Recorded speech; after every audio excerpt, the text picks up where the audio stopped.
नमस्कार दोस्तों, स्वागत है आपका हमारे चैनल बुजुर्ग जीवन पर। दोस्तों, हम सभी जानते हैं कि पपीता पेट के लिए अमृत है।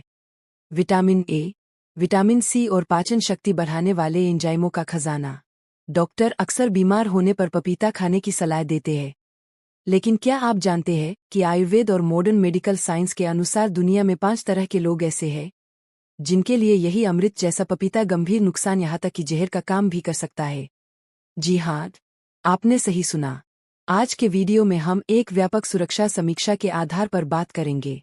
हम सिर्फ सुनी सुनाई बातें नहीं बल्कि टॉक्सिकोलॉजी और क्लिनिकल रिसर्च के सबूत देखेंगे। अगर आप या आपके घर में कोई इन 5 कैटेगरी में आता है तो यह वीडियो आपकी जान बचा सकता है। चलिए शुरू करते हैं। रिसर्च। हमारी लिस्ट में सबसे पहले और सबसे महत्वपूर्ण है गर्भवती महिलाएं, प्रेग्नेंट वुमेन। अक्सर दादी नानी कहती है कि गर्भावस्था में पपीता नहीं खाना चाहिए। साइंस इसकी पुष्टि करता है, लेकिन एक शर्त के साथ खतरा सबसे ज्यादा कच्चे या अध के पपीते से है। क्यों? क्योंकि कच्चे पपीते में लेटेक्स भारी मात्रा में होता है। रिसर्च बताती है कि यह लेटेक्स शरीर में ऑक्सीटोसिन और प्रोस्टाग्लैंडिस की नकल करता है। आसान भाषा में कहें तो यह गर्भाशय में संकुचन या ऐंठन पैदा कर सकता है, जिससे गर्भपात का खतरा बढ़ जाता है। साथ ही इसमें मौजूद पपेन एंजाइम भ्रूण के विकास को रोक सकता है। और रुकिए, यह सिर्फ महिलाओं के लिए नहीं है। एक चौंकाने वाली रिसर्च सामने आई है। अगर आप एक पुरुष हैं और पिता बनने की योजना बना रहे हैं तो पपीते के बीजों से दूर रहें। पपीते के बीजों का अंक शुक्राणुओं और उनकी गतिशीलता को कम कर सकता है, यानी पपीता एक नेचुरल गर्भनिरोधक की तरह काम कर सकता है। तो प्रेगनेंसी में कच्चा पपीता बिल्कुल नहीं और बेबी प्लानिंग के दौरान बीजों से बचें। दूसरा ग्रुप बहुत ही दिलचस्प और खतरनाक है। इसे मेडिकल भाषा में कहते हैं लेटेक्स फ्रूट सिंड्रोम। क्या आपको रबर के दस्तानों या गुब्बारों से एलर्जी है? अगर हाँ तो बहुत अधिक संभावना है कि आपको पपीते से भी एलर्जी हो। इसे क्रॉस रिएक्टिविटी कहते हैं। होता यह है कि पपीते में एक एंजाइम होता है काइटिनेज, जिसकी संरचना लेटेक्स रबर के प्रोटीन जैसी ही होती है। जब आप पपीता खाते हैं तो आपकी बॉडी कंफ्यूज हो जाती है और अटैक कर देती है।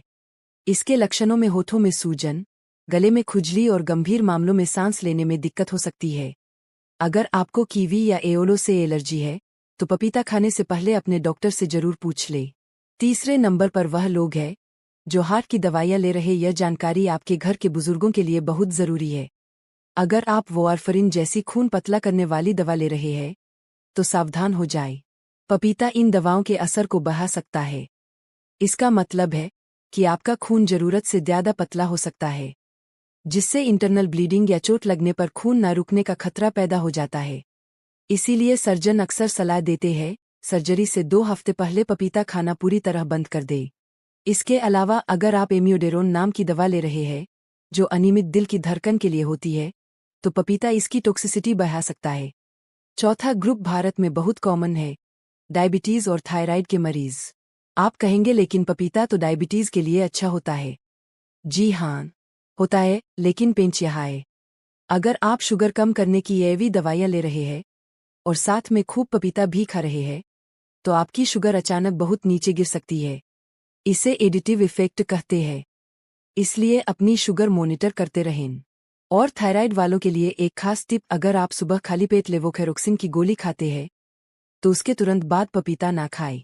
पपीता पेट के एसिड को कम करता है, जिससे आपकी थायराइड की गोली ठीक से घुल नहीं पाती और असर नहीं करती। कम से कम 3 से 4 घंटे का गैप जरूर रखें। पांचवा और आखिरी ग्रुप 2 हिस्सों में बांटा है।